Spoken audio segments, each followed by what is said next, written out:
Hello, and welcome to another beautiful episode of Paneloids Comic Book Podcast and more. Comic books and more. I'm Pierre. Kyle wrote me something to say. He's to my right. I'm not going to follow it because that's what I do. I go off script because I think that I can do better. And it's usually not true. Underneath me, you'll see Jeremiah, who maybe it's not Jeremiah. We don't know. Surprise, surprise, it is Jeremiah. And we have Dimitri. We're here live every Wednesday around 7 p.m. Never quite 7 p.m. on the dot, but we try to be here as much as we can. That's it. Come follow us on our Discord and subscribe and follow and Paneloids.com. Let's do it. Let's get into it. Spider-Man brand new day trailer. Woo! Spider-Man brand new day trailer. Yeah, that was sick, but weird advertising. Because the way I thought Tom Holland said he was going to do it, over a couple days we were going to get little teases, and then it became every hour we were getting a little tease, and then it was sporadic, and I didn't know what was happening anymore. And then we just got the full trailer. I'm not upset about it. I'm glad we got it. We got a lot to unpack. That whole thing was great. The homage to the original like cover of Spider-Man kind of swinging through, right? That thing. That I don't know what cover of what? Cover of Come on, you got it. Amazing Spider-Man, right? Which one was it? Amazing Fantasy 15, you mean? There you go. Good for Jeremiah. That's what Pierre wanted to say, yes. Everyone drinks something for Jeremiah because he's always right. But yeah, we had the Punisher. So he makes his I guess not really a debut, but it seemed more like film debut. Punisher. Yeah, film debut, more fun. John Berthal Punisher film debut. Let's go. All right. Yeah, that was very technical. That's necessary correction. That is true. It was cool. It was cool. I thought it was like kind of a fun way to introduce him, where he's hitting Peter with the car. Yeah, with the actual Punisher van, which is canon. So yeah, we got Bruce Banner. Yes, full Bruce, no Hulk. His yet. bracelet, his special little bracelet. That's gonna break. I took a little time to like search like what he was teaching in that class. None of it pulled up anything. So interesting. I will say that. But I did notice that Tom Holland's wearing little heels on his shoes. So I will mention those aren't little heels, those are wedges. He's wearing big wedges, getting him a height booster advantage. He's height maxing, as the kids are saying now. Yeah. And I guess a telepathic villain, that's what we're thinking. Oh, we'll get there. We'll get there. I was gonna say, if you want to go straight there, we can, since you've already ignored 90% of my script. It's fine. Let's just do it. A telepathic villain? So what are we thinking on that? Kyle, you want me to come out swinging right now? Or I think you should come out swinging, and I think this comment goes perfectly. Draven said, not gonna lie, I kind of don't like that they're using the hand without Daredevil. So funny story. Maybe they're hiding Daredevil. Daredevil showing up because Sadie Sink is playing Typhoid Mary. No answer. Sadie Sink is playing Typhoid Mary. So we've got the mind control aspect of Typhoid Mary. She isn't great at it, which is why she has to jump from person to person. Can't control them terribly long. We've got the hand there. The hand is probably seeing her as the Black Sun weapon, and they want her. It also explains why Punisher is quote unquote protecting her, because she's probably in her Mary personality with Frank. And so that's probably what's going on there. And also, if you notice, Spider-Man is fighting the hand in what appears to be a prison, which is most likely where Matt's going to end up at the end of Daredevil Season 2 Born Again. Also, there's the scene where he's jumping up against the hand, and there's clearly enough space for my boy to be underneath him. So Peter's going to be breaking Matt out of prison. The hand is there basically probably to put Matt down by orders of Typhoid Mary, saying that she'll do what they want if they do what she wants. Sadie Sink is playing Typhoid Mary. That is, stamp it on my tombstone. That's where I'm standing. Okay, I Heard like it it. here first. Jeremiah, that's it. Paneloids And it's great. stamp of approval. It's Above great all too, comics. because we get all of these. We're getting a bunch of C-list and D-list villains. We're getting Tombstone. We're getting Boomerang. We're getting Tarantula. We're getting Scorpion. Typhoid Mary fits that mold. Typhoid Mary fits the grounded level mold. So it's perfect. She also is able to use a little bit of telekinesis and take that little bracelet off of Bruce, and kind of loses control. I mean, I think you got it. I think you got it on the money. I'm It's backing almost that. like you leaked the whole movie. Remember we used to do leaks back in the day? oh my God, when Pierre used to, and he I believe he did the Quantum Mania almost perfectly. Yeah. Yeah, that was. I didn't like that time of Paneloids, to be honest with you. When you we would saw- just yeah, it was bad. Boomerang and Tarantula and a Scorpion. yes, They all walk into a bar. I think they all look great. Yeah. I do think they all look great. Tarantula looks a little weird. Boomerang looks perfect. I mean, we didn't need too flashy, you know. This was fine. The suit appears to not be CGI touch-upped like it's been in the past. yeah, Like the true. suit seems a little more like fabric-y, like they didn't smooth it out. So that alone, like, okay, we don't need super comic accurate, you know, explosive color from these little side characters. But Tarantula looked cool. Like it was just enough to catch it was him. Besides the cover homage. And the direct homage to Spectacular Spider-Man #1. A Cocoon. Depression. Are we getting a Man Spider? Okay, just around the room. Do we like the evolution? Do we like Cocoon to organic webbing? Do we like this? Yes. Yeah. But Why not? do we like him potentially getting 6 arms and evolving further into this? I think that's a dream sequence. And I think they'll do okay. it because there was a lot of dream sequency stuff in the second movie. And this kind of feels like grounded in the way that was. I can just see it happening. That would be a cool way to do Man Spider, just to like give fan service and then just like, just kidding. That's not actually happening. Let's move on. Yeah. I don't want him to have 6 arms. I really don't. But I want to see Man Spider. Yeah, Jeremiah's I want to see it talking just to like real himself. quick. That's nice. For a second, give me a 3-second bit where he has 6 arms. So A my dream issue sequence is, would be best for that. I think. no, it would, because my issue is if they fully commit to a full out mutation, they have to fully commit to putting him back to normal, which is then kind of a crazy scenario to possibly then put a symbiote on him or anything else crazy. Like it kind of is like, you're really gonna mutate him and then put an alien on him just next movie?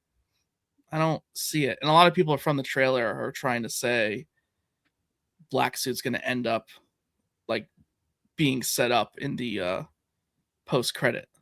Like they're saying some of the looks in his like eyes and stuff. They're like, we know it's there. They have him in this dark place. Can it play off into that? I think ending, yes. Like after, just to set up the Doctor Doom Secret Wars movie. What if he doesn't have the Stark tech anymore? So he's running around in his spandex and nylon, and he gets his ass beat. And he's like, I guess I am nothing without a better suit, and finds the symbiote. And then ends the movie fighting with the symbiote at that point? No, ends the movie putting on the symbiote. Okay. Oh, he doesn't win the fight at all. He just loses the fight, and that's it. Well, he gets his ass handed to him by like everyone else, and Damage Control is like, you're a menace, but you gotta help us. I don't know. But that's my point. I see all of that being very far-fetched if he's mutating throughout the movie. Like I just don't see them doing both. Like it's a little bit much. To quote Dan from Ignition, if you can't explain it, to your grandma. Yeah. So right there, like I think that's what we have to think of. Like, what have they given us on the surface, and what are they hiding from us? I think Jeremiah, if you are not right, you are very close to being right. I really do not think it's Jean Grey. I do not think they're going to introduce Jean Grey in a Spider-Man movie without some crazy purpose of more mutant involvement, which clearly there is not from this trailer. Like clearly there's not. Let alone a villain. Like let alone a villain with Punisher in the mix, with the Hand in the mix. No, it just doesn't. It doesn't make sense. And two, at the end of the day, this is a Sony movie. Mutants are the next phase of Disney, not of Sony. I don't think they're gonna do anything mutant-wise more than like a cameo, in my opinion, legally. Now the Cocoon is a throwback to Madam Web. Do we think they're going to tie Ezekiel Sims from Absolutely Madam not. Web into the Absolutely not. No. So- I couldn't even get it out before both of you were just like, no. No. I think you have a better chance of Morbius showing up in this than you do that. Like them tying that. And just the chances because of the cult following. Like we're talking 0% and 1%. Like Yeah. it's a very like we're talking Your bets very in low now. percentage. Yeah. And then last but not least, Paul. We're not 100% sure. that Okay. it's Paul. All right. And I hope So- it's not Paul. No. Now that No. actor is somebody. He was in some Star Wars Acolytes or Ahsoka. He was in one of them. That actor, no? Oh, yeah, I think you might be That's right. him, So, no? okay. You want to know what I thought? I haven't though? watched either. My other thought was, did we see Flash Thompson in this trailer at all? Negative. He's out of the movie. He's not in the movie at all. He's on. Right. Well, yeah, because Right. he's lifting weights so he can become Agent Venom. No. he's just- Think he's about just it a not little in the bit movie. differently. That might be Flash Thompson. That might be a recast. You think they for recasted Flash Thompson as a more handsome dude? To be so Older. mean. He's too like the other guy was still like I too quirky feel like looking that's- to be mildly racist. an army guy. So they were like, Wait, which part? The fact that I called him more handsome? No. That is true though. Just the fact that Pierre was like, "Oh, maybe it's him." Recast. Flash Though Thompson. that actor would be more acceptable as Agent Venom. Okay, that's way too. Okay, all right. Anyway, Just is it saying. Harry Osborn? Oh, that actually makes more Oh. sense. Actually, Oh, Huh. oh no. Yeah. I don't like how much I like that. I don't like how much I He like has the that. old money look, you know. you want to know what I don't like about all of it though? Is that whoever it is flirting with MJ, and that is not okay. That is a problem, and we need to make an end to that ASAP. So we got Ezra Bridger in Ahsoka, so that's who it is for anyone listening. Yeah, Handsome lad. Handsome He lad. got recast. So He got recast. Calling it now. if it's not Flash Thompson as a recast, if it's not Harry Osborn setting Paul. up a sequel, and it is Paul, We should find out soon if he's not in the movie, right? If it is You would Paul, think that's interviews the, and stuff. that's the record. If it is Paul. From character creation to live action, that's the record. I can't imagine. There's no. and they're not going to make that There's no. actor be Paul. Yeah, true. That's Like, a it would better ruin point. his career. I'd be more Paul than him. Ooh, you know what they could do? They could bring him in as a recast for Flash Thompson, and then make the old actor who is Flash Thompson Paul. No. Anyway, That way he doesn't lose his job. He still gets to stay in the movie, just a different guy. Now, for future reference, as we get closer to July, I will not be watching any more of the trailers. I watched this trailer. I will not be watching any other trailers. can I you dig it. can Don't you worry, read we'll be talking the about it. title? Yeah, can you read the title of this show? Because trailer breakdown is not the first or last. Yep. Yeah.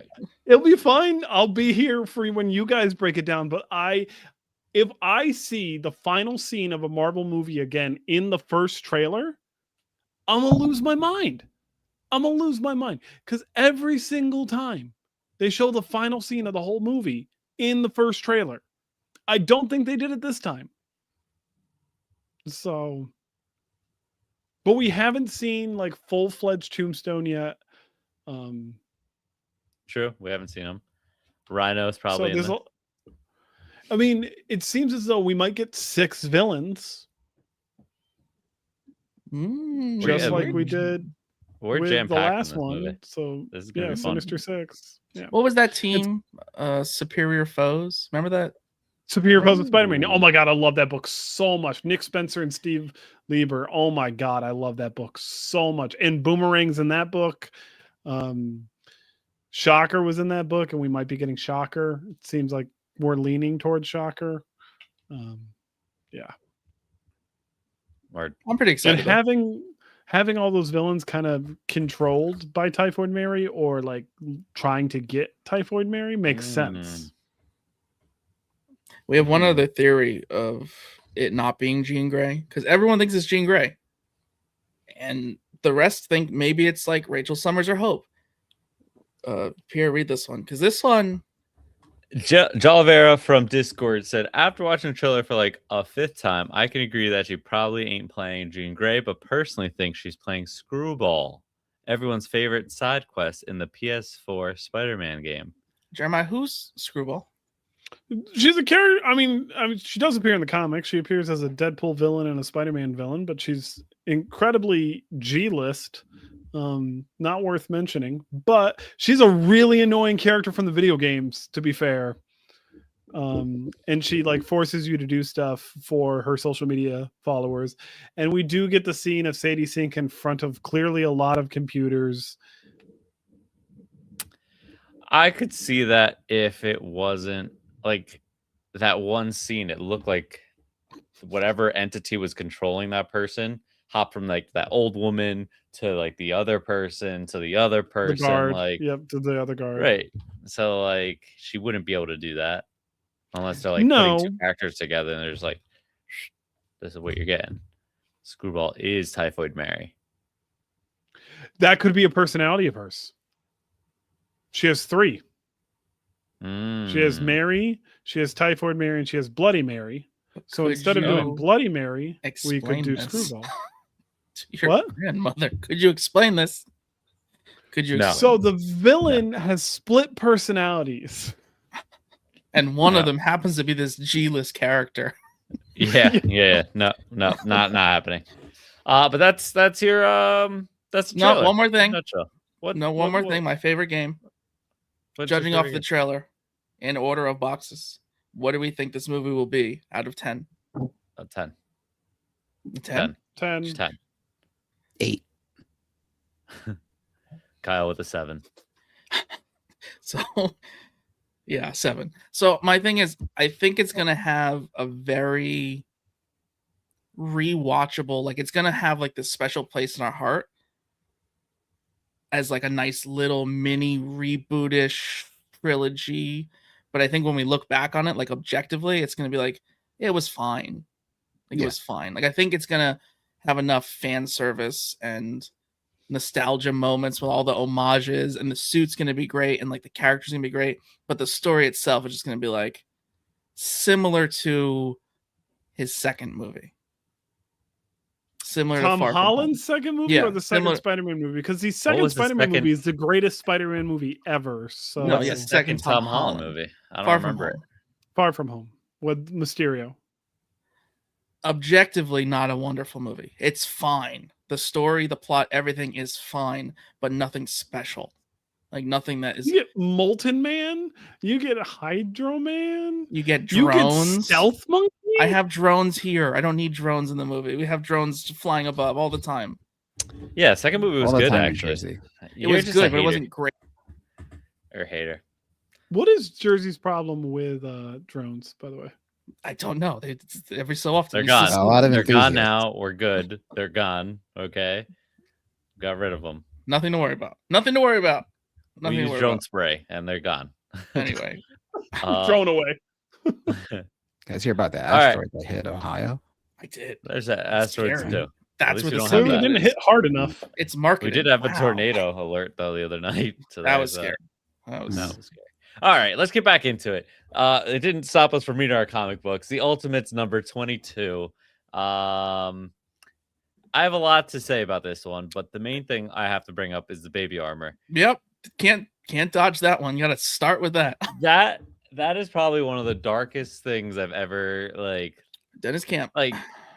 That was wild to just they have baby armor, and they literally have 2 newborn babies, one strapped to the front, one strapped to the back as their body armor. Now they make these harnesses to carry your children. They are not intended to wear 2 harnesses on front and back. Also, why were none of the babies clothed? Like, you're already using them as body armor. You can't even put a onesie on them? Whose babies are these? Whose babies are they? Whose babies? I'll tell you whose babies they aren't.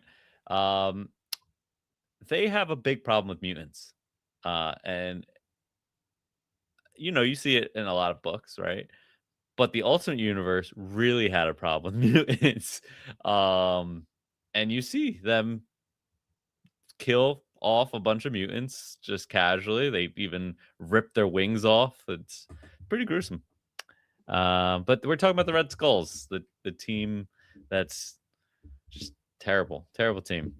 But they're led by Captain America's best friend, Bucky. His brother, actually, which I loved. I will say, the way that Camp just once again did something that the rest of the Ultimate books seldomly have done, is show the maker's influence. And I mean show, not tell, but show. It's like, oh my God, I can't believe we're neighbors. What are the chances? I can't believe they were born on the same day. What are the chances? Oh my God, I can't believe I have to adopt you now. Never once was it like the maker did this. It was just, so that was very, very well done. Good catch. Good catch. Quicksilver, a great touch. A nice, you need a speedster for this very awkward situation. You have a speedster. It worked out. Can we jump straight to the end? Can we jump straight to the Man of Steel ending? Full spoiler. Yeah. So that's the end of Bucky. So it almost felt like I Am Legend, actually, where Captain America or Will Smith is holding his dog, and he has to make a decision, and he decides to snap his neck, and that's the end of Bucky. But it really led you on because they're hugging, and then it just But it's very fitting. It makes sense with the Ultimate Universe wrapping up. Where else are you going with that story? So I thought it was a good in and out story. You'd learn how he became Red Skull, and it was all part of S.H.I.E.L.D., and it was never really supposed to be Red Skull. It was just to be there, but then he just kind of got overwhelmed with being fake Red Skull that he just became Red Skull, and that was it. And then Red Skull, the real Red Skull, was trying to help Captain America to take this Red Skull down because he's like, you took my place. This isn't real Red Skull. I need my place Grand back. Skull. All right. Which was interesting to know that Frank Castle was once Red Skull in this universe too. So it kind of, to me, made sense. Was all the pieces that inspired. Mm-hmm. So I don't know if he necessarily was one, but he was enough of an impact that he was in the list along with Jesus Christ. So it was a nice inspiration True. for the racist organization. Yep. I didn't like the robot mech suit that Red Skull had because the placement of just the placement of the skull. I don't know why they had to put it in his crotch. The big red skull crotch. Like a warrior kind of, like a Conan kind of. It's a cod piece. Call it a cod piece. Thank you. It was a cod piece, all right. It was a big cod piece. That's all I gotta say. Cover the whole cod. Oh yeah. All right. Infernal Hulk number 5. Yeah. I don't even know. Dimitri really threw me off with that. It just keeps Proud getting piece. darker. It keeps getting darker and more gruesome.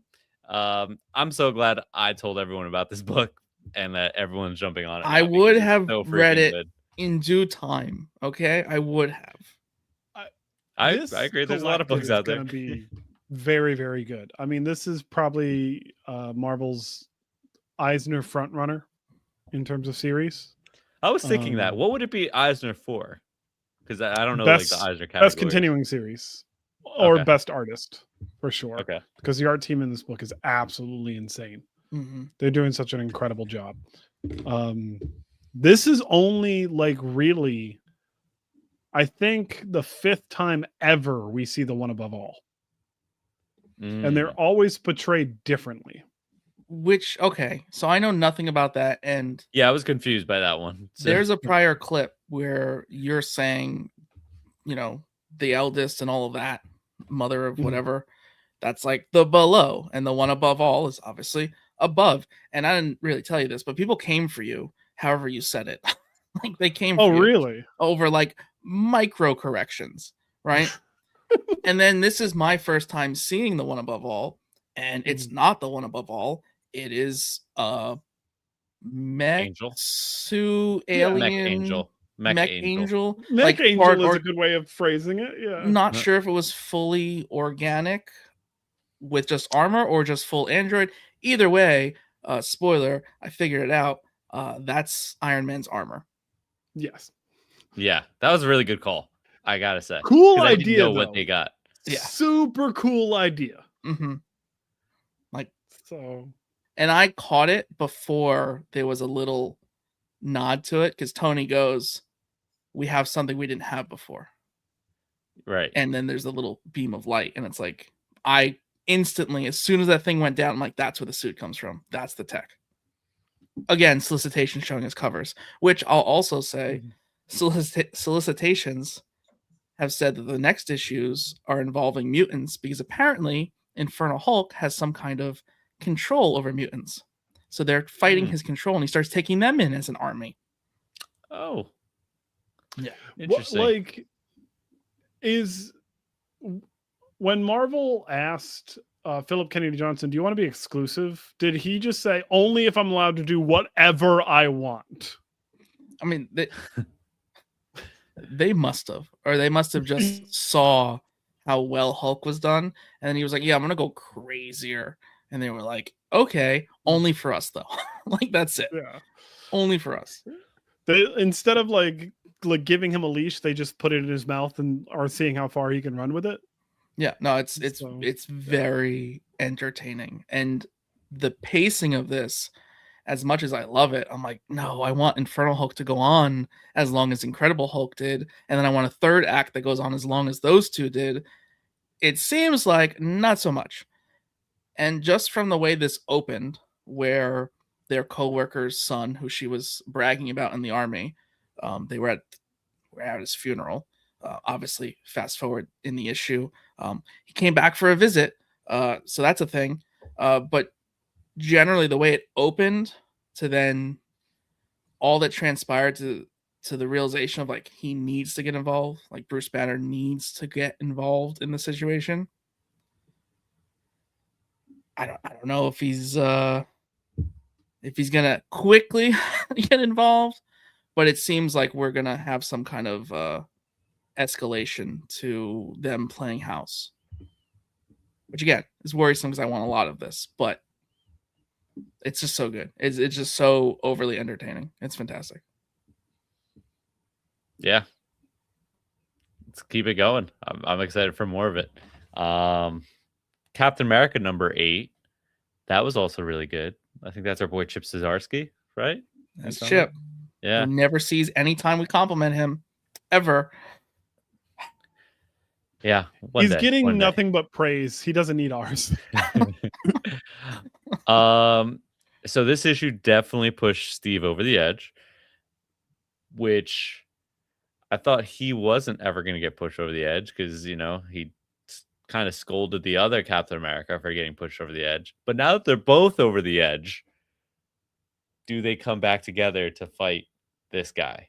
And when we say this guy, we're talking about the new, I guess, Doom replacement. So Revelation, whatever his name is the current problem.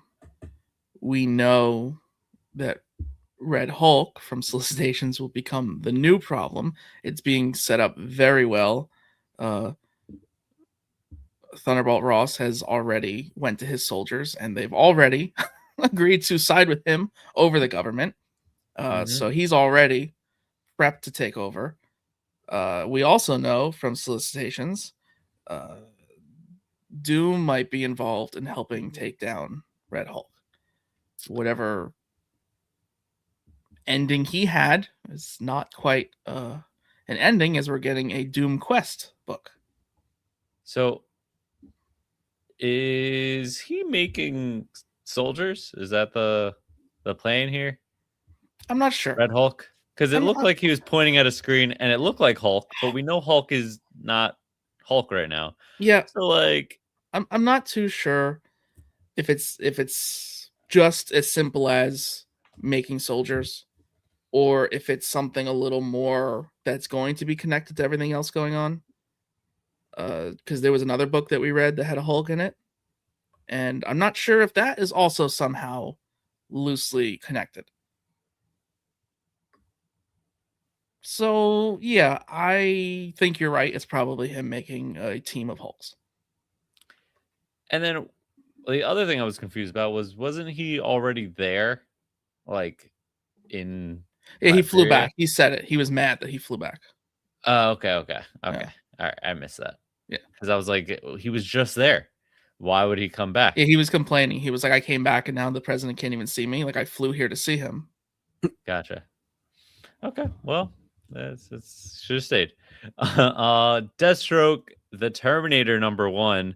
Okay, so like all these books that DC is pumping out after this DC KO event are really good. So the DC next level.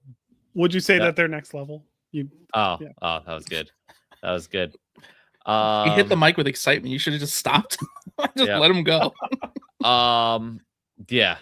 Yeah, they did such a great job with all three of these books. All three books, I didn't care about these characters at all going into this. The great thing about them is you didn't need to know anything, and they didn't spend very long at all telling you who they were. Yeah, they got right to the guts of the story. Like, you're gonna like this character whether you know it or not. By the way, this character existed before this issue. Forget about that. This is the focus now. So, yeah. Yep. But cool setup for this going forward. So Deathstroke's, spoiler, losing kind of everything. Someone has basically drained out his accounts, killed his guy, like his main guy in the chair. Yeah. His Alfred. Like he's got nothing, and he's just like, all right, you have no idea what you just did. I'm Deathstroke now. Like you're done. So I think this is just gonna be a fun like hack and slash adventure. I will say it was a little heavier than I thought. Like, I didn't think it was gonna be more than a hack and slash, and I went in, I'll be honest, thinking it was a predictable story, and although it could have been predicted, killing off his Alfred, that's a huge setup, was fantastic. And I think the book alone, you could pick it up for the art. I mean, the pencils. Yeah. Tony Fleece's story puts him in such a really interesting spot. But Carmine Daiginmoko. Yes. His artwork is absolutely insane. Absolutely insane. And it's perfect, fits his character perfectly. Fits the vibe perfectly. Yeah. So great work, Carmine, for sure. The book was excellent. Action packed from the start. Well, not from the start. We got a little bit of prologue, two people talking, but like after that, action packed was fantastic. Batwoman, that book was the same way. Kind of just jumped you in immediately. I know I'm jumping. I jumped to Batwoman, and I said Batgirl first. It's okay. But yeah, no, fantastic. I'm gonna take a Yeah, drink. no, every book has been good. So I'm excited for everything DC's kind of doing now, which they did such a smart way of pulling everyone in with DCKO and then doing this. But Batwoman, as Dimitri's moved us into, yeah, it was awesome. I thought honestly that they were gonna drop the ball with the DC event, like with it ending with Superman kind of just like, I'm gone and you guys now all have my power and we're just gonna continue from here. I was like, all right, that's it. Like that's after all that, like we just had a whole like cosmic wrestling match and this is what we're gonna do now. But yeah, reset the character, like you said, Jeremiah doesn't spend a lot of time just laboring points or resetting stories or telling you like, oh, this is what happened in the past. Like it's just okay, this is currently the small story that you just need to worry about and we're going to move on from here. I think it's And just good we'll give you a writing. little bit as it goes on. Yes, 100%. The Because- art style too, we got to talk the art style. I mean, It's there. every one of All these three books. of these were number ones. All three of these are not mainstream characters. Not once. I mean, I wouldn't think pick you up call Lobo any one of these mainstream? books. I wouldn't. I mean, think movie appearances. That's I would kinda not call any of sadly- these C-list characters, but I No. wouldn't call them A-list characters either. Yeah, so Yeah, So I would say Would B. you call them fairly. B-list characters? B. Okay. I B would is not fair. call them It It mainstream seems like the characters. only rational way to go after not calling We can't call them A or mainstream C. characters necessarily. I agree with you, Kyle. Right. And we've had ongoings from them before, but how long do they actually ongo? Right. Not long. Yeah, so very good, strong starts where they explain enough, just enough, but not too much. I mean, but yeah, I think Batwoman was my favorite. I think starting her out severely mentally damaged, and then doing the flashback to showing her sister be pretty crazy and referring to Darkseid, Yeah. just perfect, perfectly done. I didn't know she had a sister until now. That is her Joker. Cool. Yeah. Also, who is Batwoman? For the record. So Batwoman's father was like a ex-military and trained her and her sister to like be like him, but in a Mm, very strict, rigorous training upbringing. And I think he was involved in some bad stuff, and then the sister died and didn't quite die, but when she came back, was crazy, like real crazy. So that's kind of just the simple story to her. She's helped Batman. She's never really been part of the Bat family where she's like hanging out in the cave, like having hot chocolate. She's her own thing. Yeah, no, she's a very great Batman character in the sense that the only thing about her that is Batman is her name. Interesting. She chose that name because she likes Batman?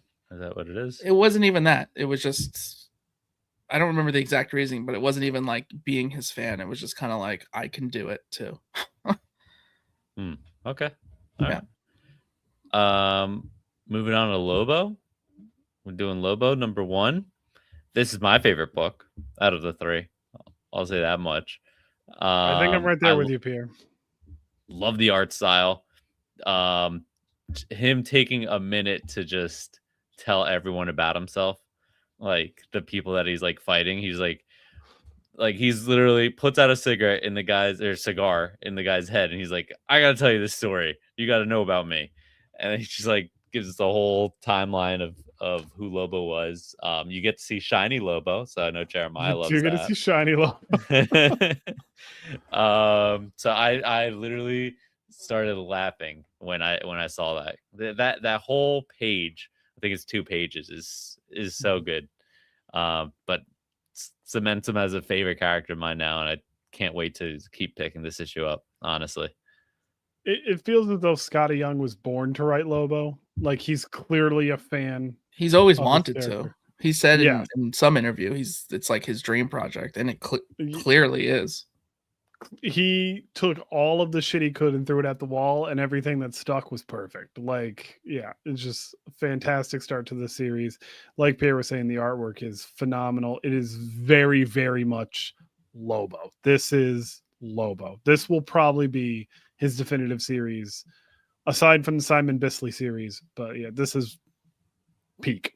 Could and we we're already say- only one issue in. Could we say What? from the one issue? Like, could we say Yes. this is the best Lobo ever? Yeah, pretty freaking good. I mean, it definitely beat Shiny Lobo. So It wasn't his fault. He was this forced. this is an issue we pick up. This is an issue you pick up. that we and you continue do- to pick up. Yes, Yeah. like Yeah. I mean, all three of the next level issues are worth carrying on. If you have to pick one, though, this is the one that I'm picking. So If you're picking one to get signed and graded, which one are you picking? Respecting. Shine. you're Uh, waiting. you- You're no, waiting no. in line a very long time for Mr. Young, but Yeah. that's the way to do it. The book is Lobo, right? Lobo, Batwoman, or So, I Deathstroke. I liked Batwoman the most. I can objectively say Lobo was the best. Spec wise, Lobo is the best. But the pencils, one thing with the pencils before I forget, Mm. instead of like just having the pencil, like the outline thickness, just be the same. When the chain or anything approached the panel, as if it was approaching the screen, the thickness of the line became enormous. It's like when the chain's in your face, the thickness of the outline went with it.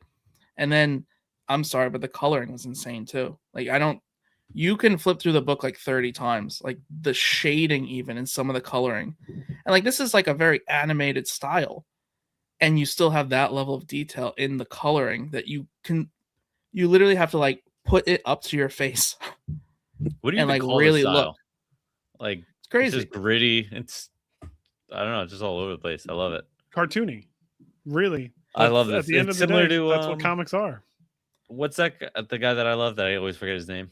Johnson. on, Daniel guys. Warren Johnson. Thank you. It's got that vibe, I guess. yes. Yeah. And it's just funny Yeah, that it's got Scotty that Young. rough.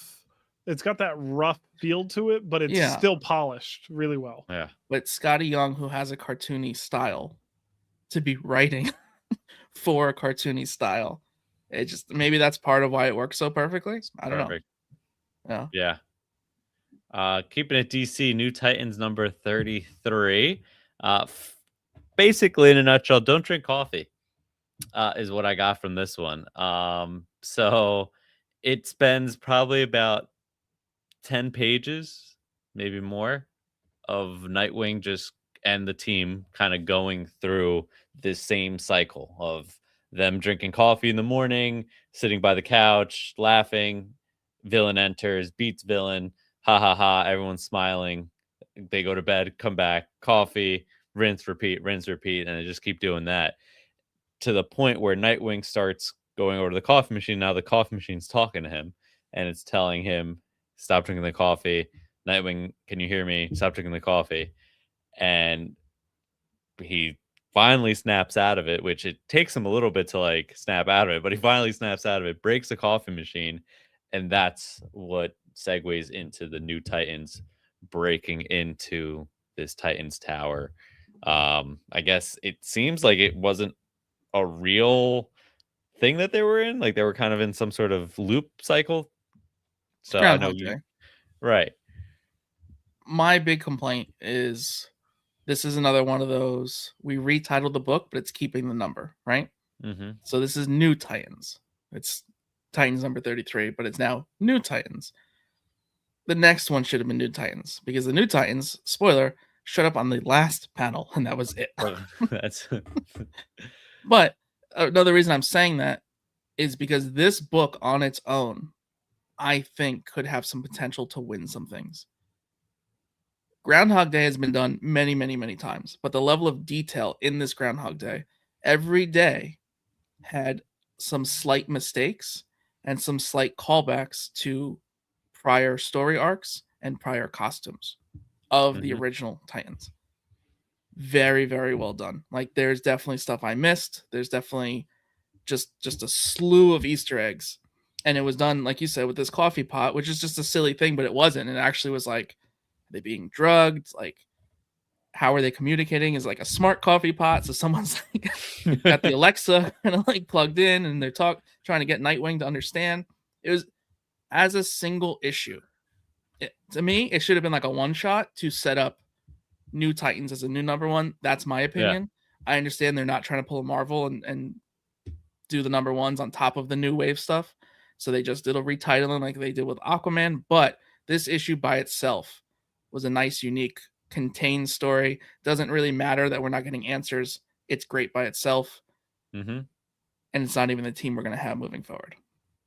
I think to that point, I think I liked all the little nods to old Titans events, and then kind of that like passing the baton and like, okay, these are the new Titans here to rescue the old Titans, and we're going to move on with these new Titans going forward. So it's kind of just a nice wrap up to all the things that we've known as, you know, people that follow the Titans, I guess. So yeah, I'm interested to see. I'm going to keep reading it. I hate starting at a weird number, but I'm going to keep reading it. No, they pulled me in. This is definitely they did a good job. I just hope the new Titans team is actually worth following. Yeah. So that's what we haven't seen yet. Yeah. So, that's what I mean. This was not New Titans. Right. This was End of Titans. Just please, DC, don't screw this up. Make the new Titans actually worth following. They look cool. Yeah. Just off the panel. Looks like a cool team. Yep. Keep in mind, Red Hood also has his own Titans team right now too. Oh, so. Right. That's kind of cool, actually. They're probably throwing both of them out there and just seeing which one actually sticks. Yeah. Or this could just be the backup plan already because they're like, yeah, this Red Hood team's not going to work out. Or they'll drop their buffs and they'll merge. Or the writer for Red Hood might say something. No, just kidding. No. No. Please, no more. Let's get Red Hood going. We need Red Hood back, please. Cyclops number 2.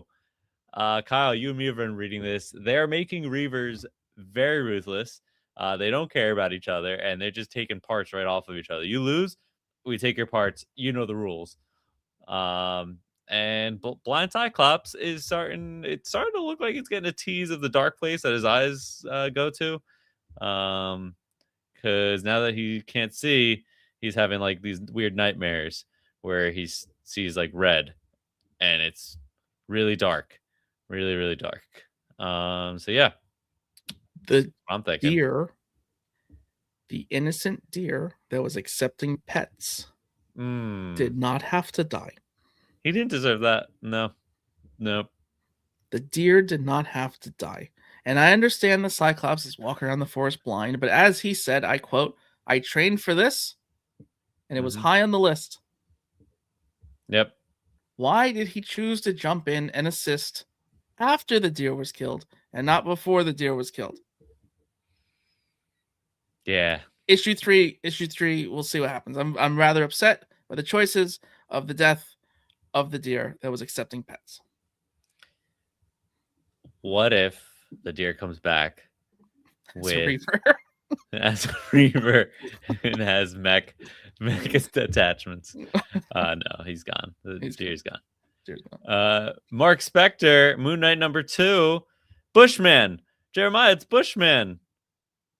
You love Bushman. So it looks like he's the big bad in this. Or Zodiac, or maybe they'll team up again. I'm not sure, but it ends with Moon Knight facing off against Bushman and Zodiac getting away and pumping nightmare fuel into their fight. They locked them in a room, and he's like, "You guys are gonna fight. Have fun." It sounds like a Moon Knight book. Yeah. So I'm excited. I'm excited to see because it seems like it's just gonna be a fun third issue where just hopefully they tear each other apart. We'll see. Sentry number 1. Kyle, you read this. Jeremiah read it. I did not. I didn't get a chance to. which you think I would have. Kyle awesome. got big sad about this. You think I would have? Kyle got big sad about this. I think it's because Kyle has beagles, and This will not be continued by me. I'm going to pretend like it was a false reading and everything is fine. The dog is fine. The dog is fine. Hopefully. Paul Jenkins returns to his titular character within the Sentry, along with Christian Rosando on art. Very, very interesting first issue. We get to see interesting Avengers team. We get to see a nice separation between the Sentry and the Void. We get a really cool shot of Hulk. It's an interesting read. It's an interesting place for Sentry to be. I'm gonna keep reading this, but then again, I really like the Sentry. So yeah. Definitely want to keep this going. When does this take When does this take place? Great question. Almost feels like an alternate universe. Almost feels like this isn't 616. So here's my little thing, right? Could go multiple ways. Random point in time, just for story purposes. Slightly future point in time that we haven't seen quite yet. Post Armageddon. Post Infernal Hulk. Post possible Red Hulk army taking over as Doctor Doom. We saw Hulk in the end of this, and the Avengers' response was, "Oh, we found him." He had like something sticking out of him, like looked like gemstones. Looked like glass. Glass. Okay, so yeah, I don't know. I don't know if it like could be loosely connected somehow. If it's like a Hulk, not the Hulk, and that's how it's going to tie because there's going to be Hulks running around. I hate to phrase it this way, but a little bit of inside baseball. Paul Jenkins doesn't like playing well with others, so I think this is its own thing. Gotcha. Okay. I think it's either you nailed it that it's a specific point in time, or it's an alternate universe. That's my guess. So, and also this Hulk doesn't look like Infernal Hulk at all in terms of anything that's going on. No. So yeah. I'm guessing either fixed point in time just for the miniseries sake or alternate universe. I can't read books like that. Throws me off. Fun read. So throws me off when things like this happen.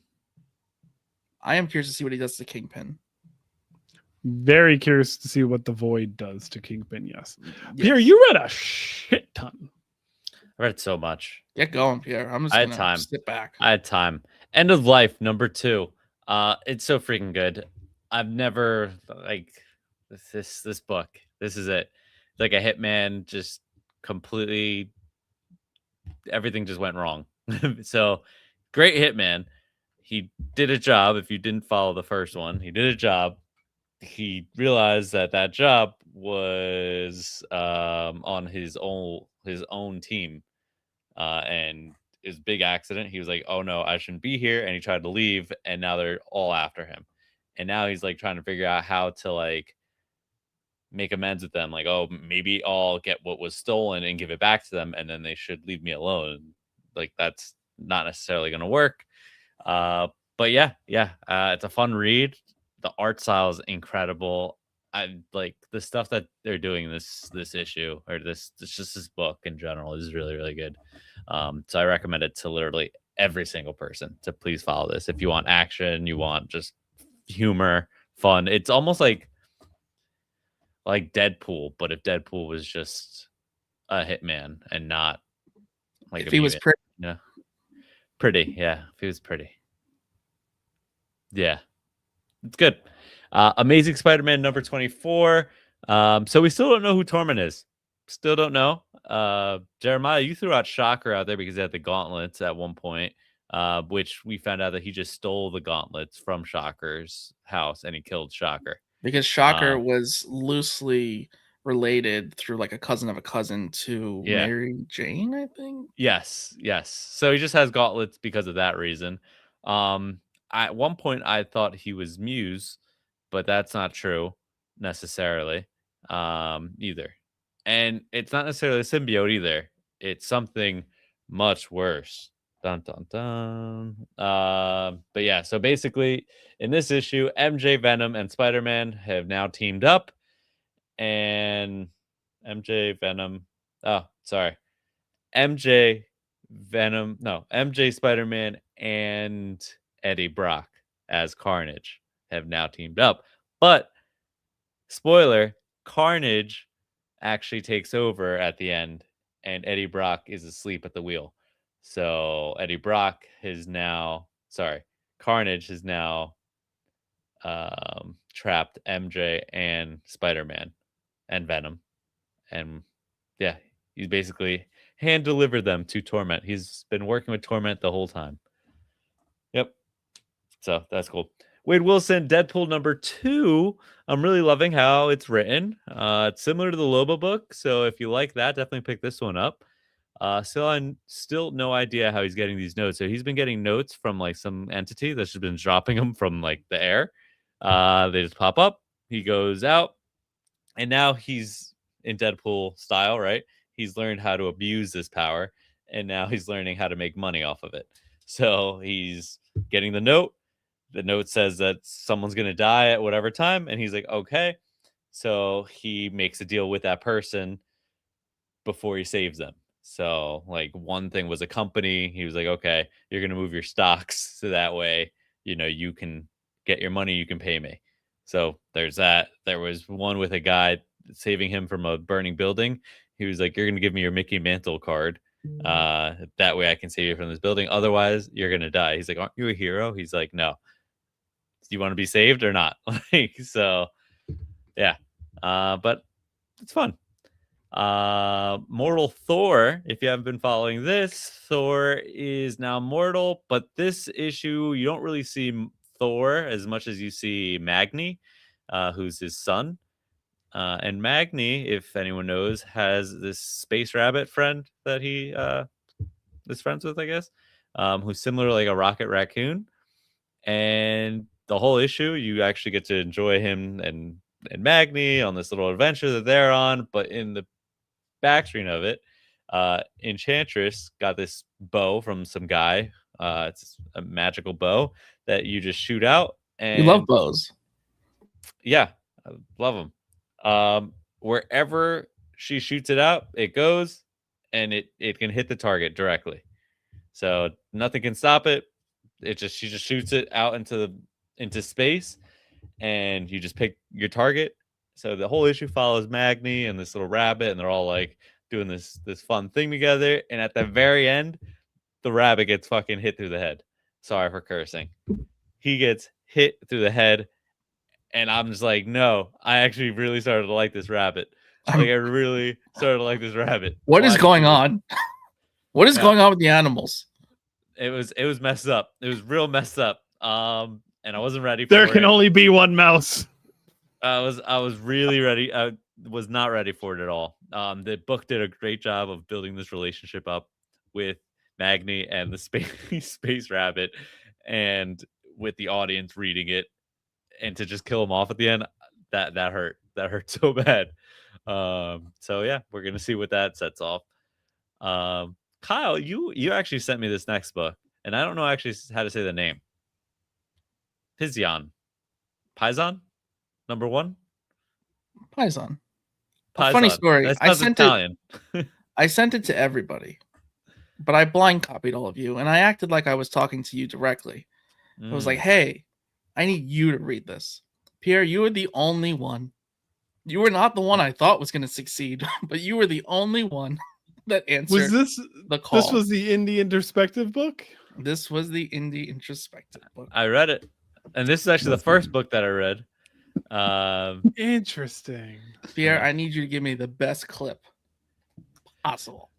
All right, so I'm just gonna read my note because I think I wrote a pretty good note about it. So let's go for it. So you follow John, a college student who's looking to join the FBI out of school. A big medical company, Medicini, comes by offering LASIK to students, and that's where John's life looks to have been changed for good. His procedure goes wrong and looks like he's been granted some wild vision powers. So he's able to see like a lot of like things that are going to either happen in the future or currently happening. He's kind of all over the place. it sets up the fact that he has these powers, but it doesn't really give you much more than that, which it's pretty good because of that. So the book does a great job of setting up a world, a sense of mystery, and also a great cliffhanger to pull you into the next issue. It looks like he may have to use his powers to try and figure out what's going on in town. So yeah. So this is a pull, is what you're saying? Art style is great. The world is great. It's set in like a very realistic, like modern age time. But yeah, no, it's definitely cool. Cool indie book. So check it out. All right. I've let Kyle down, it appears. No, you didn't. Great job, You know Pierre. what? You didn't let him down because you read the next book, Jeremiah, and this one I is did probably the read the biggest next book of the one. night. This is the biggest book of the night. So this Best for last. this was added to the list because when I put in the group chat today, time to read, everybody, Jeremiah said, there's a lot of books. So I was like, I'm going to add one more just for Jeremiah. Jeremiah, could you please tell us about Baby Garfield #1? Baby Garfield #1 of 4 from Boom Studios. This is a really fun one. This is a nice, fun Garfield story. We get 2 stories from 2 different writers, 2 different artists, but definitely feels like Garfield.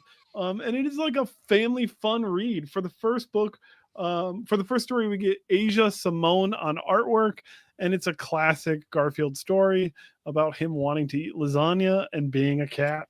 And then the second story, we get artwork by Rob Justice, which everything is really fun about Garfield trying to live up to be this like movie star that he saw. But the lasagna popcorn definitely pulled me out of it. If you're a big fan of Odie, you're going to have to wait till issue 2 because Odie's coming in issue 2. But the fact that this is a Kaboom Boom title is awesome. I love that we're actually getting like a full-fledged Garfield comic. Almost every person of our generation learned to read comics by reading Garfield. So Jim Davis will always hold a special place in my heart, and this cat will always be important to me. So the fact that when I saw this on the list, yes, this is the first thing I read tonight. So, good way to start. It's just like a warm up, you know. It's a warm up to like some. It's bigger, a great bigger palate cleanser for like the Sentry. So, yeah.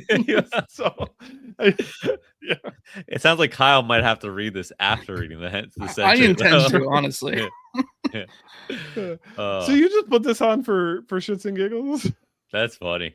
There's few things that bring me joy, and spite is always one of them. I thought I was reading this for a reason, but I enjoyed it. It's fantastic. If you've got a young one, or even if you don't, go buy Baby Garfield. That's it. Perfect. That's the clip right there. Speaking of abusing Jeremiah, in the TikTok chat, I'm talking with Timo, and he fan cast you as Dr. Connors, aka the Lizard. We then continued to converse and agree that we will be removing your right arm. That's to complete fair, my fan right, cast. My right lung is the problem, so just make it the whole right side of my body. Right. That worked perfectly. He's positive about it. I'm glad that you agree. It'll make cosplaying fantastic. Oh no, he said never mind, take the left. He wants you to be balanced. It's funny that you mentioned the lizard because I think that's going to be the next portion of my tattoo. Really? Maybe you have him transforming, and the likeness could be Jeremiah. A little tongue action. There you go. I'll For the viewers watching, I'll screenshot that for reference. For the viewers watching, we're gonna censor that little move that Jeremiah pulled. We can't use that move on TikTok. Just so you know, Jeremiah. Oh, is that why it just went down? Yeah. All right, it's nerdy news time, guys. We're wrapping this up. Scott Snyder says the absolute Joker raised a Robin who genuinely believes he is a good person. The character debuts in Absolute Batman #20, releasing May 2026. This is completely different from what we thought, but I love it. I think this is incredible. It's dark, twisted. Is it gonna be Tim Drake? I kind of think it's just a unique new Robin character is my guess. It's probably and not it's like a Joker. Robin 2 Joker. But then in the same sentence, it's probably twisted. Like this is a horror book covered up by a giant, massive Batman logo. Like that's what this is. Because Snyder also said Scarecrow, Absolute Scarecrow, has the highest kill count of any other Absolute character. And as we've seen some of the covers, pretty horrifying. Like nice, classic. Absolutely terrifying. Yeah. Instant classic horror villain. Okay. Red Hood Robin. So Jason Todd. Yeah. This is their time to make Jason Todd actually good. This is the time. The absolute version. Actually good. Oh my God! Please clip that. I wanna read the stuff that they are gonna shove up Pierre's ass. Oh my God. The next fan caster in Pierre is Scorpion, racist. Me as Kingpin, kind of also racist. Dimitri as Hunter's Moon. Huh. Jeremiah. Hold I the dig fuck it. up. Sorry. It's a Wakandan character. It's not a Wakandan character. Racist. Racist. Everyone. All of you. In the chat. All right. We're going to move on. DC announced Supergirl Survive, an Elseworld series by Ethan S. Parker and Griffin Sheridan, with art by Rod Rees. Kara Zor-El and Baby Kal-El are sent off in an experimental rocket forced to survive a hostile universe. Out June 3rd. Our boys. I know supple of a boys. cover. I know of a cover. I'm sure you do know of a cover. Have you seen it? You haven't seen it, right? Okay. Our boys, our supple little boys. Supple boys. Our supple little boys. Yeah. I'm excited. That's cool. I'm happy that we're getting these little alternate Superman like what if the rocket went this way? What if it blew up a little bit differently? Like Kenny Porter's doing something similar. I think this is really cool. I'm so much more for it after Absolute Superman, where I just was like kind of stupid, but then realized like, oh, he's just like on a farm on Krypton. Like he just left that farm later on, but he still was on a farm. Like I liked it. Little tweak. Let's see what happens. Sounds cool. And it's our supple boys. They have not done wrong yet. And by yet I mean never, but they have not done wrong. Everything they've done, fantastic. Jeremiah, you haven't read any of it. Marvel Zombies. I have. That's the you only read one. Garfield. You only read Garfield today. Jonathan Hickman launches the sci-fi universe 3 Worlds, 3 Moons at Dark Horse Comics. The first releases Foundations, a one-shot illustrated by Mike Del Mundo and Mike Huddleston about a doomed astronaut mission that reignites a cosmic war between magic and science. It arrives July 8th, 2026. Hickman in space. Let's go. Mike Del Mundo on art. I'll read anything with his artwork. This is spec book. It's a Dark Horse book. Print run's going to be low. Book. This is spec universe, as this is going to be full universe. Jonathan Hickman, I see you. I'd like to communicate with you via webcam. I'd like to see you get the TV show that you're trying to achieve. FOC this. Order this at your local comic book store. For sake. Censored myself. That's nice. Image Comics Spawn gets a new creative team as Todd McFarlane and Brett Booth exit early. Matthew Rosenberg and Philip Segovia take over with Spawn 376 in June, introducing a 1-year time jump and a new status quo. John, Discord Daddy, Spawn alert. Is this where we all jump on Spawn? Announced today. This might be the thing. Announced this might be a thing. We're gonna have to. We're gonna have to read the number one. At Now, least. now, why do we have to read the number 1, Pierre? Because it's gonna be on our list that Kyle makes for us. Well, but also, but also, the what? I don't know what else. Rumors, baby. Speaking of Matthew Rosenberg, we have a little rumor for you. Maybe a little interview rumor. Not really a rumor, but exciting news. April 8th at 7 p.m. Eastern Time, we'll be live with Matthew Rosenberg to talk about his new Image book, If Destruction Be Our Lot. I don't know if you remember So Matthew excited. Rosenberg from 2 minutes ago when I mentioned Matthew Rosenberg. It is Spawn. interesting though that Matthew Rosenberg is writing a book that only has one word in the title. That's a good point. His titles are always very, very long, which I've loved forever. Well, do we know that it's going to be a one? You know what I mean? Like it could just be Spawn and then something else attached to it. Yeah, we haven't. Spawn. They're going to retitle Spawn just for Matt Rosenberg. I would love that actually. So yeah, we got something in the works, and we obviously are going to talk about Spawn too at this point.